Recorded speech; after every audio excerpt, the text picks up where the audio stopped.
날씨가 다시 추워졌습니다. 평안하셨습니까?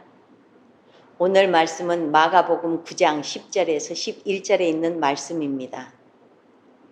그들이 이 말씀을 마음에 두며 서로 문의하되 죽은 자 가운데서 살아나는 것이 무엇일까 하고 이에 예수께 묻자와 이르되 어찌하여 서기관들이 엘리야가 먼저 와야 한다 하리까.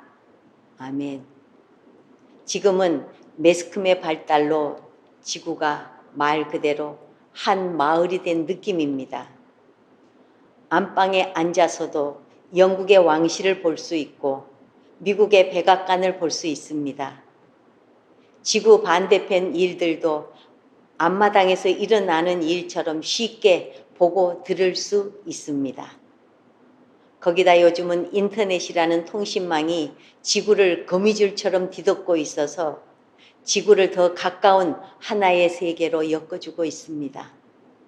예전에는 외국으로 편지를 보내려면 몇 달씩 걸리기도 했는데 지금은 편지를 써서 컴퓨터 자판기를 두드리면 그 즉시로 지구 반대편 상대방의 컴퓨터로 빨려 들어갑니다.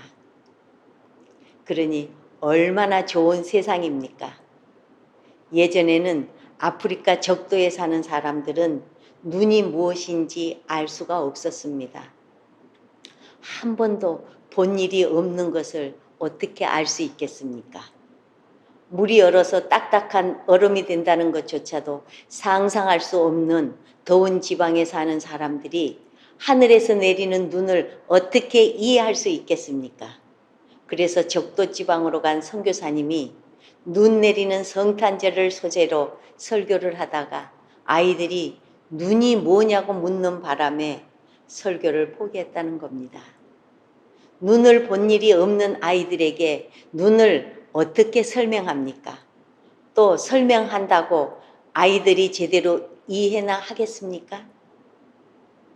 오늘 우리는 이와 비슷한 장면을 본문에서 보게 됩니다. 설명을 해 주어도 이해하지 못하는 것에 대한 이야기입니다. 먼저 죽음입니다. 저는 창세기 2장을 읽을 때마다 이런 생각을 하게 됩니다. 하나님께서 아담에게 선악과를 따먹으면 정녕 죽을 것이라고 말씀하셨는데 과연 아담과 하와가 죽음에 대해서 얼마나 알았을까 하는 생각입니다. 아담과 하와는 한 번도 죽음을 본 적이 없습니다. 에덴 동산에 죽음이라는 것은 없었기 때문입니다. 혹 짐승들이라도 죽어 썩어가는 모습을 보았더라면 죽음이라는 것이 저런 것이며 우리들도 죽으며 저렇게 되는 것이로구나 하는 생각을 해보았을 것입니다. 그러나 에덴은 생명의 동산이었습니다. 풀 한 포기조차도 말라 죽는 것이 없었던 동산입니다. 그러니 아마도 선악과를 먹으면 정녕 죽게 될 것이라는 하나님의 경고가 아담과 하와의 피부에 와닿지 않았을 것입니다. 그래서 선악과에 쉽게 손을 댈 수 있었는지도 모릅니다. 그리고 나서 아담과 하와가 처음으로 죽음을 경험한 것은 자신들의 죽음이 아니었습니다. 둘째 아들 아벨의 죽음이었습니다. 여러분, 조금 전만 해도 건강하게 일하러 나갔던 아들이 죽어 쓰러져 있는 것을 보고 아담 하와가 얼마나 놀랐겠습니까? 전적인 슬픔과 완전한 절망, 그것이 죽음의 모습이라는 것을 이제야 실감할 수 있었을 것입니다. 그러나 이미 때는 늦었습니다. 죽음을 되돌릴 수 있는 기회는 주어지지 않았습니다. 둘째, 부활입니다. 예수님이 인자가 죽은 자 가운데서 살아날 때까지는 본 것을 아무에게도 이르지 말라고 말씀하셨더니 제자들이 말하지 말라는 말씀보다는 죽은 자 가운데서 살아난다는 말에 더 신기해 합니다. 그러면서 서로 죽은 자 가운데서 살아난다는 것이 무엇일까 하고 말을 주고받습니다. 그럴 수밖에 없는 것이 아담과 하와가 죽음을 몰랐던 가운데 죽음에 대해서 들었던 것처럼 제자들은 부활을 모르는 가운데서 부활이라는 말을 듣고 있는 것입니다. 그러니 그 말이 어떻게 이해가 됩니까?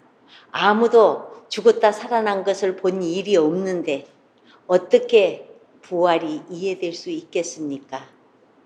그러나 주의해야 할 것은 하나님께서 말씀해 주시는 것에 대해서는 최대한으로 믿고 이해해야 한다는 것입니다. 죽음이 뭔지 몰랐던 아담과 하와는 선악과를 따먹고 돌이킬 수 없는 길을 갔습니다. 제자들도 예수님이 말씀해 주시는 부활에 대해 최대한의 이해를 했어야 했습니다. 예수님이 죽은 자 가운데서 다시 살아나실 것을 믿고 마음에 새겼어야 했던 것입니다.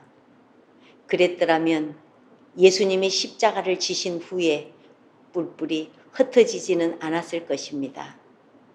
다시 살아나신다면 기다려야 할 것이 아닙니까? 여러분, 이제 우리는 죽음을 압니다. 그리고 예수님이 다시 부활하신 것을 성경의 증언을 통해 잘 알고 있습니다. 그러나 듣기는 들었으나 아직 우리가 알지 못하는 개념이 하나 있습니다. 재림이라는 개념입니다. 과연 우리는 예수님의 재림을 얼마나 확신을 가지고 준비하고 있습니까? 재림의 개념을 확실하게 믿음으로 정립해야 합니다. 아담과 하와가 죽음을 알지 못하고 선악과를 따먹은 것처럼 예수님의 제자들이 부활하신다는 말씀을 듣고도 뿔뿔이 흩어진 것처럼 예수님의 재림을 듣고서도 우리가 제대로 준비하지 못한다면 이 얼마나 어리석은 모습이겠습니까? 죽음이 반드시 있었던 것처럼 그리고 부활이 반드시 이루어진 것처럼 예수님께서 약속하신 재림도 분명하고 확실한 미래의 역사입니다. 잘 준비해야 할 것입니다. 그리고 후회하지 말아야 할 것입니다. 늘 깨어있고 준비해서 예수님의 재림에 실패하지 않는 성도들이 되시기를 주님의 이름으로 축원합니다.